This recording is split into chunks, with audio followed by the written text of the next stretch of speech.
Welcome to Cooking with Nikki.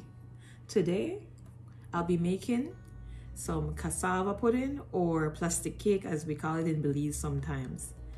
So come, let me show you how to do this. So here's the cassava we'll be using. They call it yuca sometimes you'll see that in the supermarkets as labeled as yuca, so that's what you'll need to look for. All right, so these have been peeled and washed. So I'm gonna start grating these on the old-fashioned Belizean grater today. However, you can blend this, make your work a lot easier. Sometimes I just like the whole experience of it. You know, this is how they used to do it back in the day, and sometimes the traditional old way is just what I like, and it's your preference if you want to do things a little bit easier. I always believe in working smarter and not harder. But there are times when I just want to stick to the old traditional way, and that's why I'm using the grater today. I'm going to put the exact amount of ingredients in the description box below, so you could know exactly what to buy, how much to buy, and you know, just because you do lose some of it when you peel it. The peel does weigh a little bit, so I would always suggest to buy a little bit more. But what I'm going to tell you is how much you need to use, how much it weighs after it is peeled. All right, and how much you should buy. All right, so let's get the grating. I'm gonna start out. I have on my gloves here. This is some protective gloves. I don't like to get my hand all digged up, so this is what I use to I buy it right on Amazon. It's supposed to help, like when if you're using a sharp knife and things like that, but I said, hey, it will work with this too, because these have a lot of sharp edges and it's very intimidating. But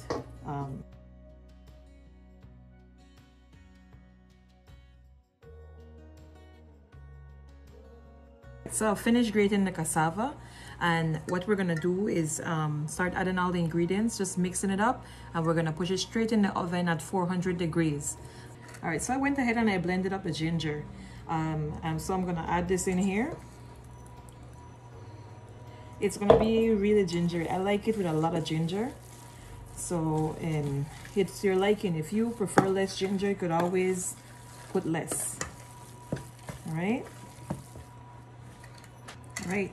So I'm gonna start out by adding in the evaporated milk, 1 can first. Mix that up. So I'll let you know this, right? If you've seen my potato pound video, you will realize that we want this to be extra thin, because basically this cassava is really starchy, and it's gonna pull in all that liquid. So it doesn't matter if it looks too liquidy, it's gonna work out just fine. So 1 can is definitely not enough. We're gonna add some coconut milk right now. I have a whole can of coconut milk that I'm adding.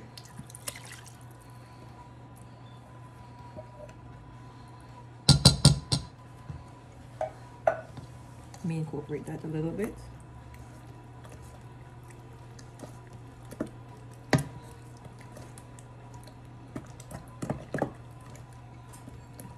All right.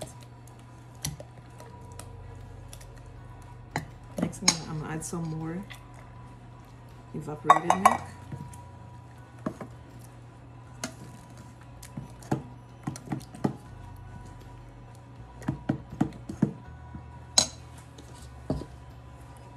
Let's add some sugar. All right, we're gonna start adding in the sugar.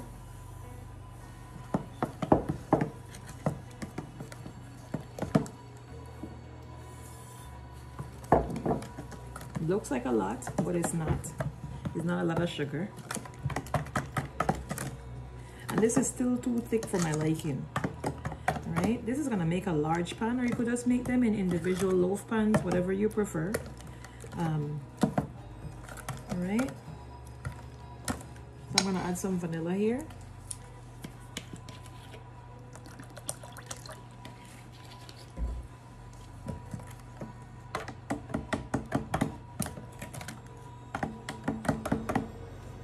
And this is to taste, right? You want to see if this is sweet enough to your liking, or if you want to, you could add a little more sugar here if you want. All right, so I've added the sugar and some of the milk already, but I want this a little thinner than this, right? Because I noticed this in particular, sometimes you find the cassava, some are a little more starchy than others.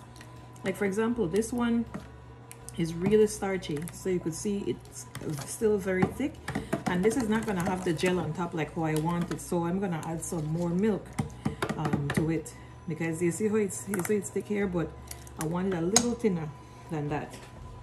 All right.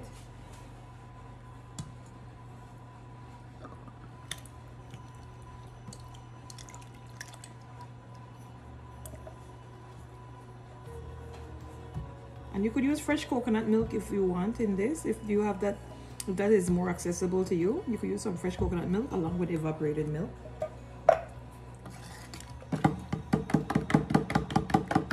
I'm gonna bake this in one pan today.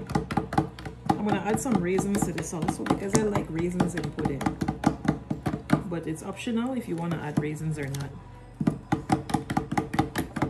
But I definitely believe that you need to put the ginger. The ginger adds a special flavor, and that nice brown sugar, the grainy brown sugar.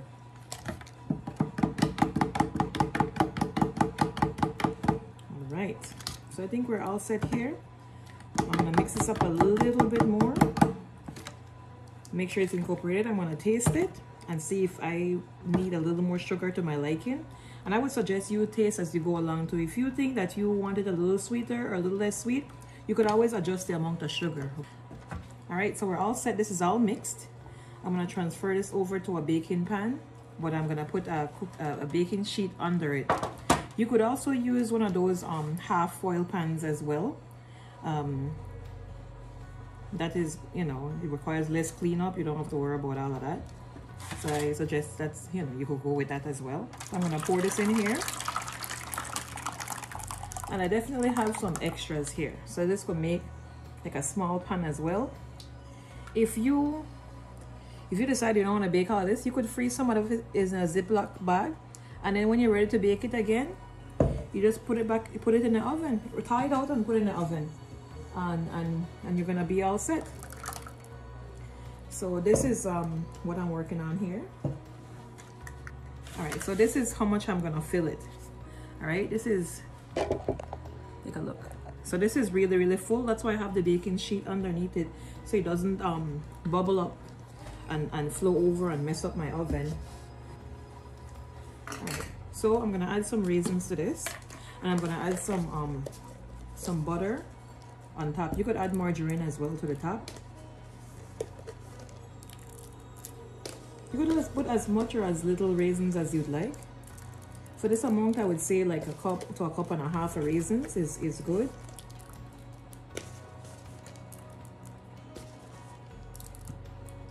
All right. Okay, so we're gonna put this in the oven shortly, but let me get the butter. All right, so I've already added the raisins, so now I'm gonna add some. I have butter spread. I don't have any butter right now, so this is what I'm using.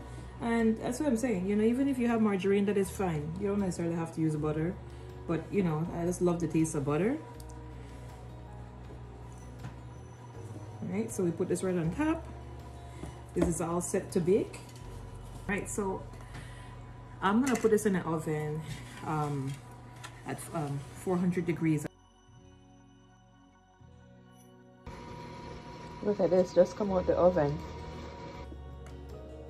All right, now we have our cassava pudding. It is done, and we're gonna get a nice slice out of it to taste it. I'm telling you, I am so excited to try this. I haven't had this in a very long time. I usually make the potato pong, but this one I haven't made in a long time, but this is definitely one of my favorites, and I hope you try it too. All right, moment of truth. This looks good. Look at that.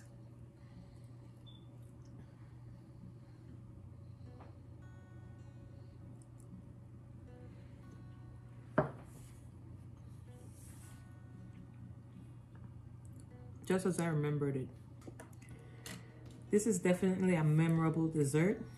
The first time I had this was when I was at my grandma's house. She said she made plastic cake and I was like, what is that?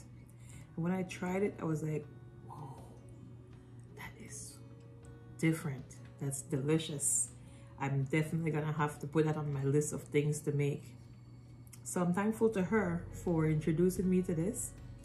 And this is my take on it, but I hope you try it. Let me know what you think.